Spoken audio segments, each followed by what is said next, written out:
Okay, so let us now start the next class in linear vector space. So, in our from the last class we can understand partially what is we were discussing something about linear functional.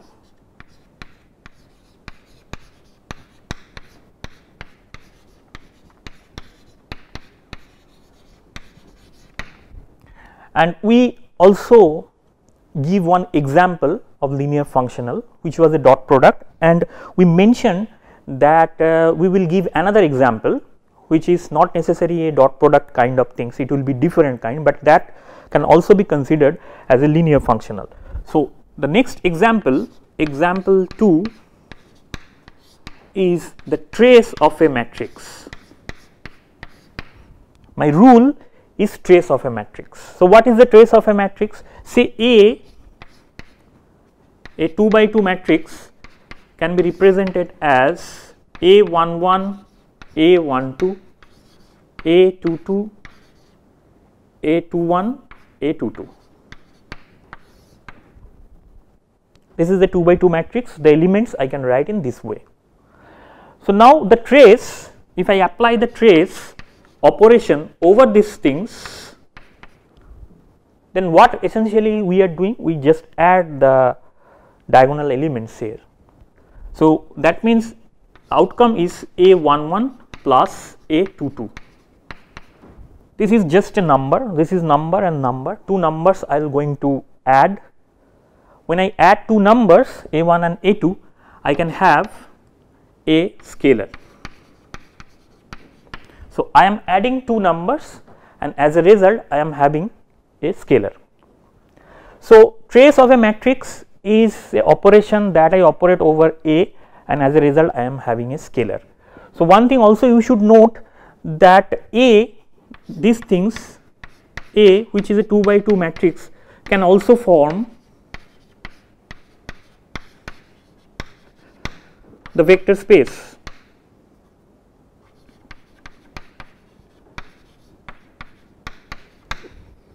That means in the vector space V, I can have the elements A, B, all 2 by 2 matrices.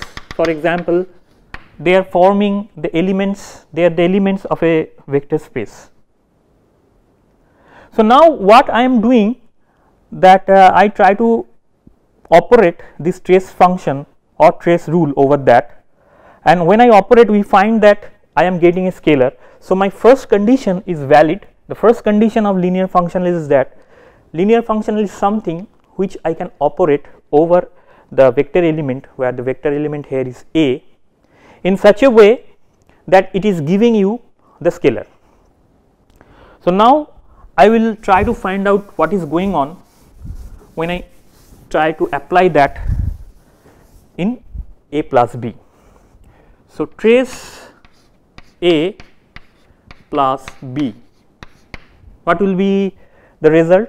So, my A is A11, A12, A21, A22, which is A, and I am adding this as A, another vector B11, B12, B21, B22.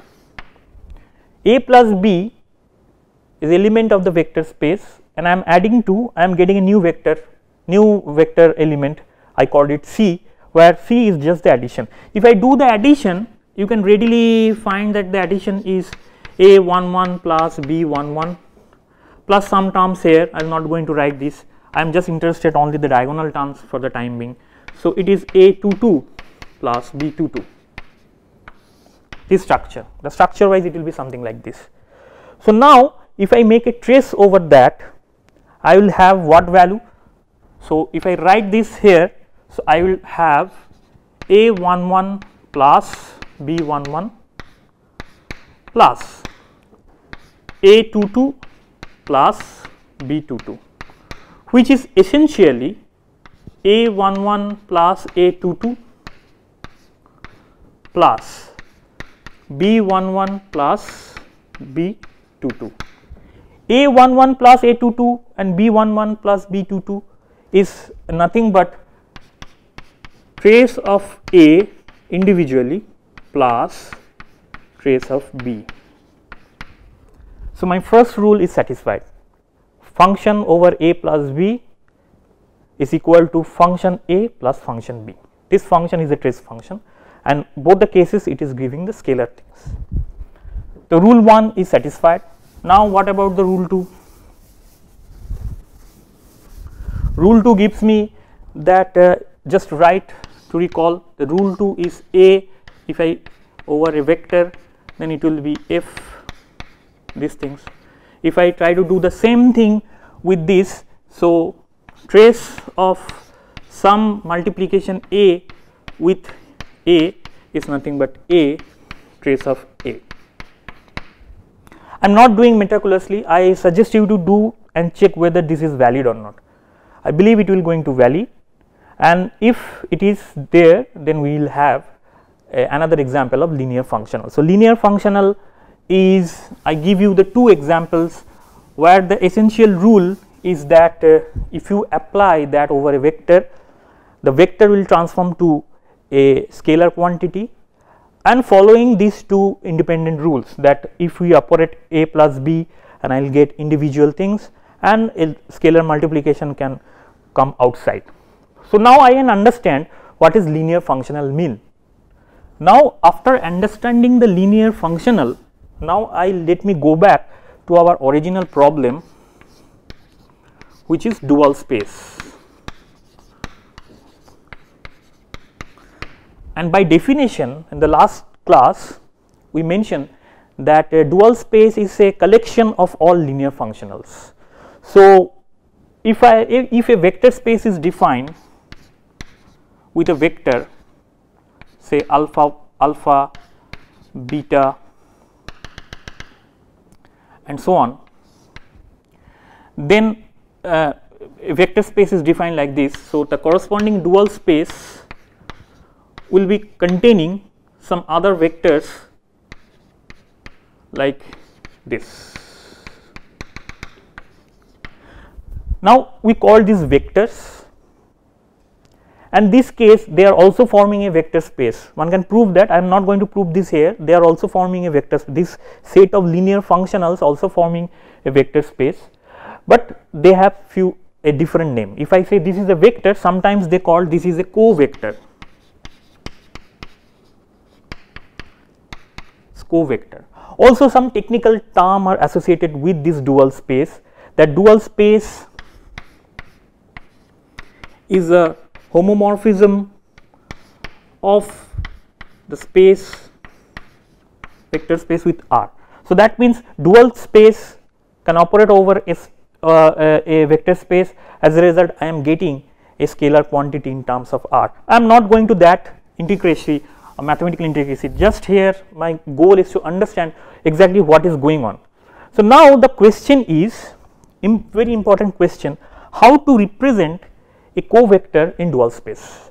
For example, say alpha is a vector that I defined in my vector space, and which is alpha 1 E1 plus alpha 2 E2, say alpha n En. This is the representation I want to make. So, this representation is with some basis vector, and this representation in vector space V.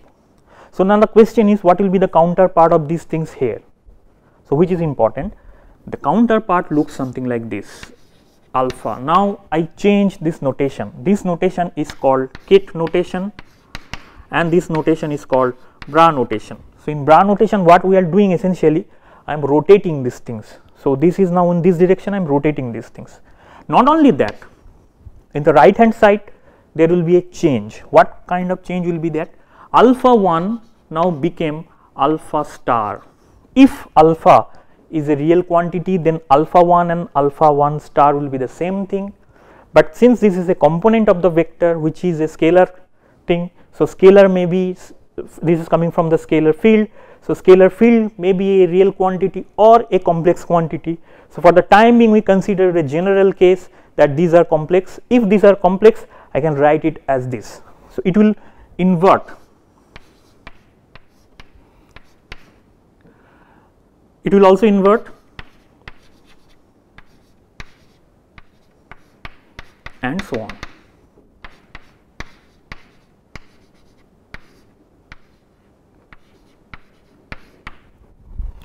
So, this is the notation of a vector in dual space. So, this is the vector which is in normal space. I am changing the notation and I am saying this is a new notation, and this is not a vector, rather co-vector as I mentioned, but it is a vector element in dual space.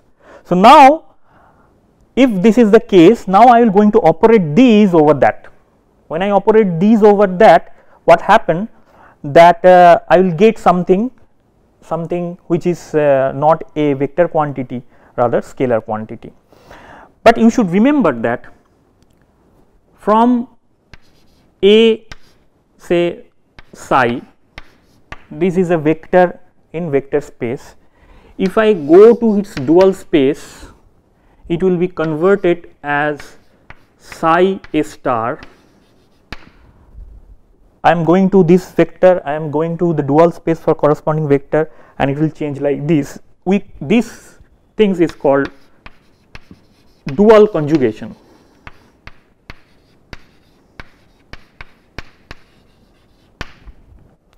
In quantum mechanics, we heavily use these things. You should remember that whenever you are making a dual conjugation, that means you are not in a vector space, you are going to the corresponding dual space. Exactly the same thing I am doing here. I am just rotating this. So, I am rotating this to in dual space, I am making this as this, which is nothing but this, where A is a scalar quantity. Okay, now I define these things and now I operate this over that. When I operate this over that, my things will look like something. So, when I operate that over these and these, so it will be looking like alpha alpha. This is a notation of inner product. So, I am doing the inner product here, it is inner product.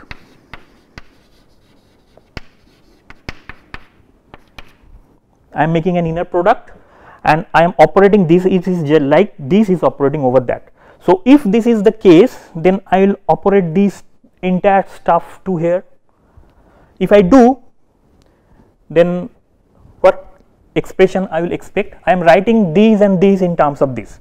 So, in my left hand side, it is alpha 1 star E1 plus alpha 2 star E2 and so on, alpha n star En, this which is this entire thing I will operate over my original vector.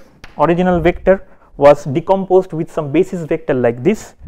So, alpha 1 E1 plus alpha 2 E2 plus alpha n En. So, these multiplied by these will be my inner product, and now term by term I will calculate. So, let us do that here. What will be my first term? Alpha 1 E1 alpha star 1 E1 alpha 1 E1. So, if I write this alpha 1 star and this quantity gives me mod of alpha 1 square with the term E1 E1. Then if I multiply this to the second term, I will have something alpha 1 star alpha 2 E1 E2. First one, the first term is E1 E1, second term is E1 E2. In the same way, I can find another term which is alpha 2 star alpha 1, which is E2 E1, and so on and so on. The point is, I have one term which is E1 E1, I have a cross term like this. Also different kind of cross term I find, and not only that, also I find something like alpha 2 star E2 E2, this term and so on. Finally, I will have alpha n star alpha n square mod of alpha n square En En. Now after that, I will put some condition over that. So E1 E2 is chosen in such a way that they are orthonormal to each other. That means E1 Ei in general Ej is delta Ij. This is the condition I want to impose. I took the basis in such a way there is a relationship between the basis, and when I apply the relationship to the basis, then I am saying that for this basis this is delta Ij. So that means they are forming a orthogonality, not orthogonality, it is orthonormal. When one I is I, j is I, then I have 1. So this property is called orthonormalization.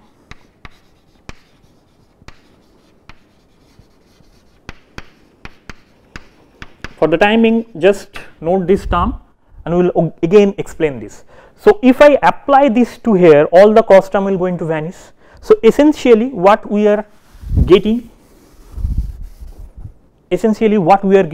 left hand side is alpha alpha, right hand side is what?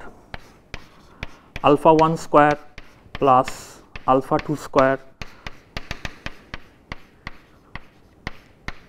this quantity. Now I know this quantity, this is nothing but the square of the component of the alpha, So this quantity I can write it as alpha square. This alpha is 2 mod alpha, which is the root over of this quantity, is simply called norm the vector,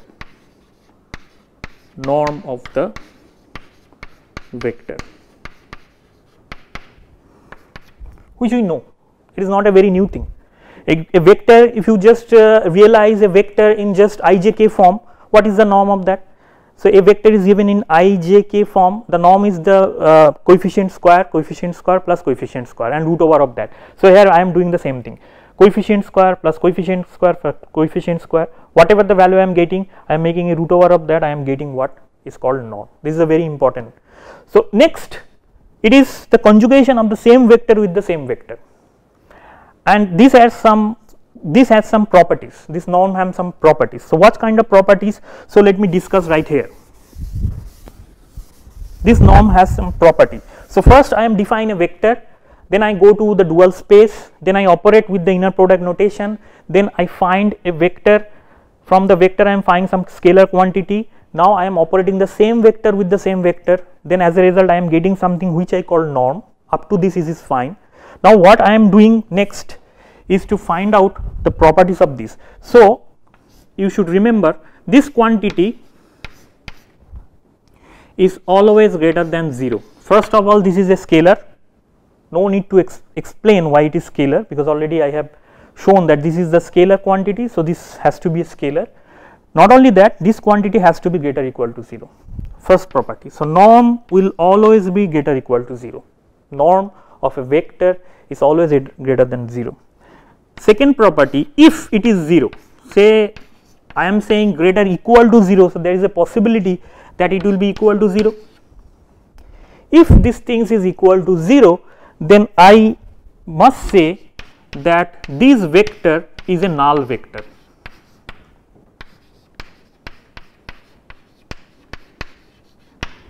This vector is a null vector. So this is the second property. And third property, if I multiply some a with the vector and then try to find out the norm of these things, if I multiply some scalar and with a vector and then try to find out the norm of the vector, then it is essentially the norm of the vector multiplied by the mod of A, which also you can prove very easily. This is the third property we have. Fourth property, which is interesting, that I have alpha plus beta, two vector I add and then try to find out what is the norm of these two vector, which is always following this rule, it is less than equal to individual norm of these two vectors. Now, this is also not a very new thing to you. This is also not a very new thing to you, because this follows simply the triangular inequality. So, how it is following the triangular inequality, let me quickly show, then you will realize exactly what is going on. It is nothing very tough thing to understand at that moment. So, this is my vector alpha and this is say my vector beta with my vector sign. So, if I join that, it will be the vector alpha plus beta. So, what is the norm means? Norm means this length of this side. So, norm means is basically, if I say A, B, C, the norm of alpha plus beta is nothing but AC. The similar way, norm of alpha is nothing but AB and norm of beta is nothing but the length BC. So, from a triangle we know that this always follows AC is always less equal to AB plus BC, which is essentially the fourth rule, So, that means the norms are following certain rules. Sometime there is a name on that, since the norms is following these few rules. If a norm is following these two, if a vector space have a vector element, these vector elements I can calculate the norm of that vector elements with this formalism, and as a result what I am find that some kind of scalar property, and this scalar property, the scalar thing as following these rules, whatever the rules I just show. If they are following that 4 rules, then they are forming a space also, individual space, which is called norm space.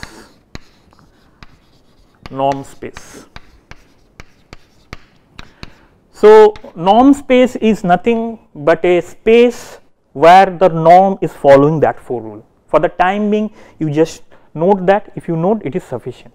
Okay. So, after the calculating the norm, so another thing is important, which is I represent alpha as a, now I am using the summation sign, because now you should be familiar with these things. I am not going to write the entire stuff. So, this summation is nothing but the expansion of these things. I believe all of you are aware of this summation sign. So, alpha I am writing this with a summation sign.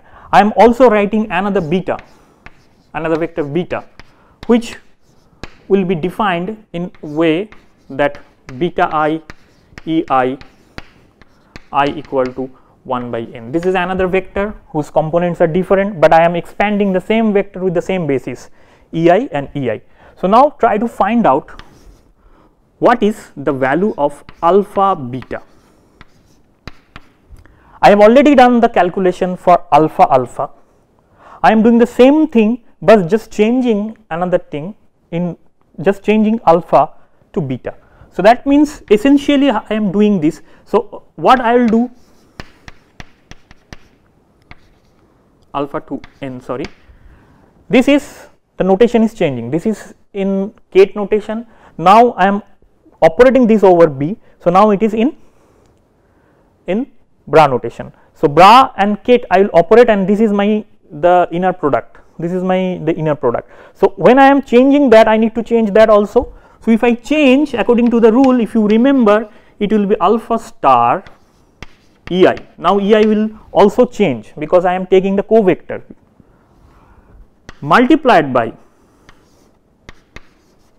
summation of I equal to 1 to n, and then beta I ei. It will not going to change because I am operating this. You should also note that when this kind of multiplication is there, I can say that for this kind of multiplication, when I conjugate these things, always you should remember that this index you need to change. So, in totality I have ij which is running from 1 to n. If I write this as an index I, so it will be alpha I star, then index j I write bj, and then this will operate with this. So, e I e j, this is the total thing I have after operating that. You should remember that when I multiply, I have already taken care of this issue by changing the index that I already mentioned. So, now what is this quantity? This quantity I already wrote just before, that this is delta ij. If these things are orthonormal to each other, then I can write this is delta ij. If this is delta ij, then my equation is ij alpha I star bj delta ij. If I run now there are two summations, it should be 1 to n, one is over j and one is over I. So, if I have the two summations simultaneously, I can also put another summation sign, but ij, okay, let me put it another summation sign to remove the confusion, that one summation, whenever I do the summation for one I, so it will be equal to 1 when I is equal to j, and other case it will not going to be equal. So, if I do the same thing for j, when j is equal to I, then this thing will be 1 and other case it will not. So, what value I will eventually get? I will eventually get this value.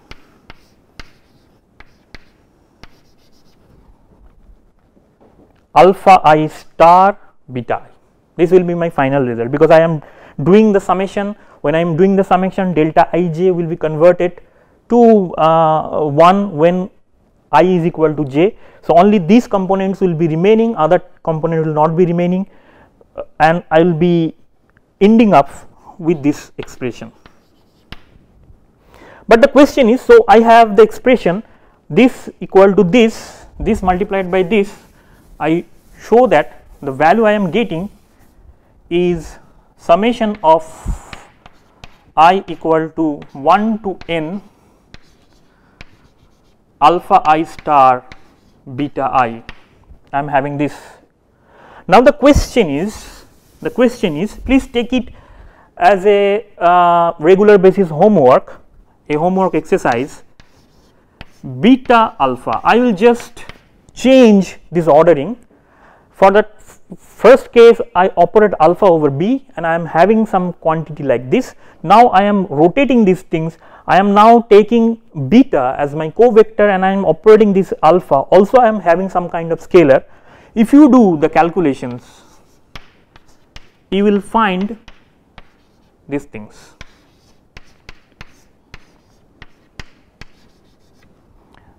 So, that means essentially these two things are not same.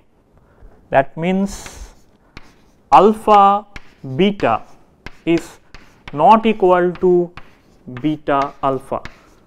What is the relationship between alpha beta? This is true only when they are real. If beta and alpha are real quantity, then both the things are same. You should know that. Normally that is the case. A dot b is equal to b dot a only when the components of the vector of a and components of the vector of b are real.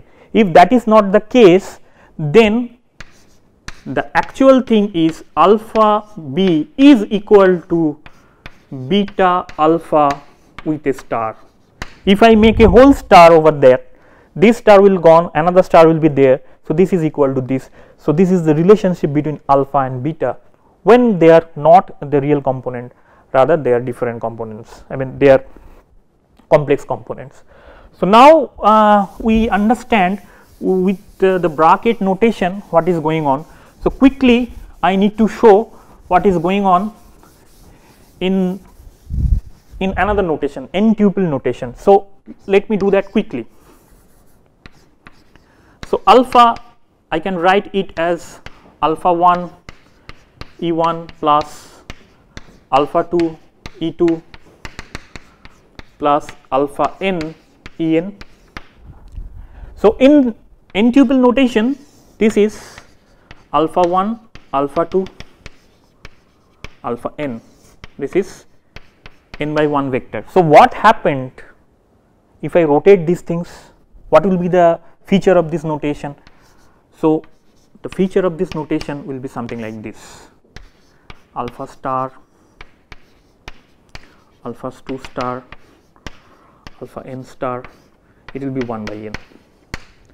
So in this is the notation, n tuple notation, when I am making the alpha, when I am taking the alpha as a vector quantity from a vector space, but if when I go to the dual space, something need to be different, and that is whatever the structure I have, which is a column vector, now became a row vector. Not only that, my coefficient has to be there will be a complex conjugate. So the coefficient has to be complex conjugate because of this dual conjugation. You may remember the dual conjugation is, as I mentioned, that when I make a dual conjugation, it will be rotating like this with a star. That means when I go to my dual space, these are the elements sitting here, it has to be star. So this is the case. Now if we exploiting this, if you calculate alpha alpha, which will be the multiplication of this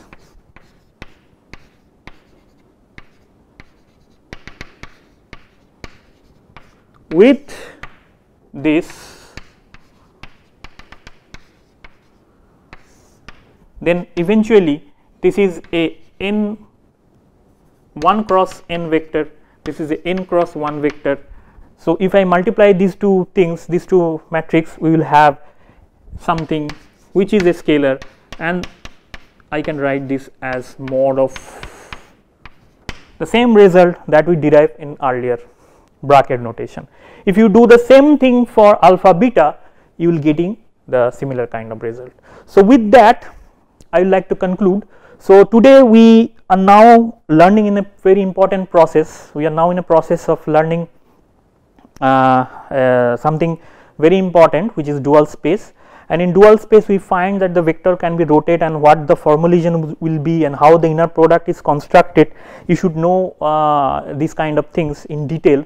So that's why today's class is important. In the next class, however, we will start from here only, and we will show some example and some elementary example and show how the things is working. So with that, so let me conclude. So see you in the next class. In the next class, we start with this inner product definition, and then we do some kind of problems and show some kind of inequality, important inequality, which is called the Schwarz inequality. How this inequality is working and all these things we will discuss in the next class. So with that, let me conclude today. So see you in the next class, and thank you for your kind attention.